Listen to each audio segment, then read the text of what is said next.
नमस्कार काका. नमस्कार. वय तुमचं? वय माझं 64. 64. मला तुम्हाला असा एक प्रश्न आहे की आत्ताचं धकाधकीचं जीवन पाहता की आत्ताचं जे आयुष्य आहे आणि तुमच्या वेळीचं जे आयुष्य होतं त्यामध्ये काय फरक आहे आणि त्याबद्दल तुम्ही काय सांगाल?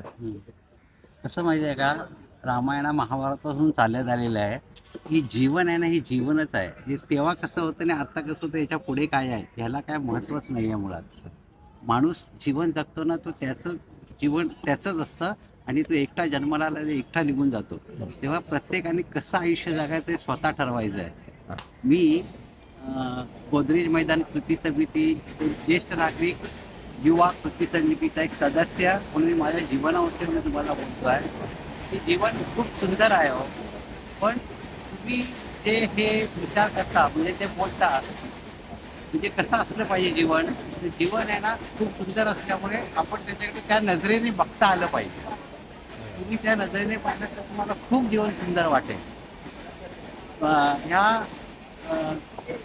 माझं लाईफ आहे ना, हे एक ट्रॅजेडी लाईफ आहे.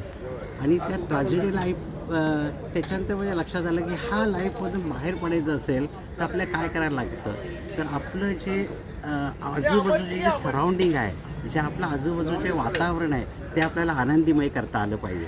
आणि ते एकदा तुम्हाला कळलं की तुम्ही आनंदी आणि सुखी समाधानी जीवन जगू शकता.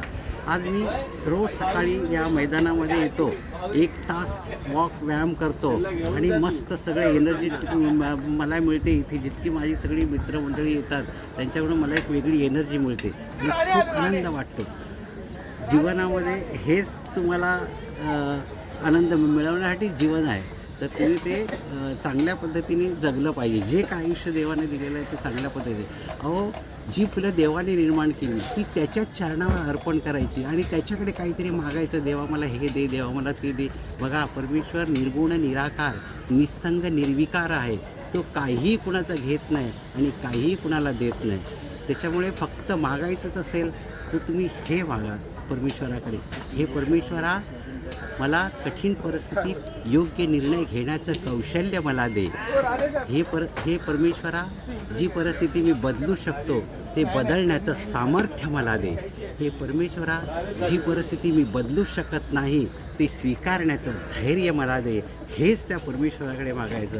बाकी तुम्हाला तो काही देत नाही, काही घेत नाही. तुमच्या कर्मधर्मयोगानेच, आपल्या कर्मधर्मयोगानेच आपल्याला जे काय प्राप्त होत असतं. भूतकाळाचे भय आणि भविष्याची चिंता माणसाला स्वस्थ जीवन जगू देत नाही. म्हणून वर्तमान काळाच्या प्रत्येक क्षणाचा मनसोक्त आनंद घ्यायचा. धन्यवाद. धन्यवाद. धन्यवाद.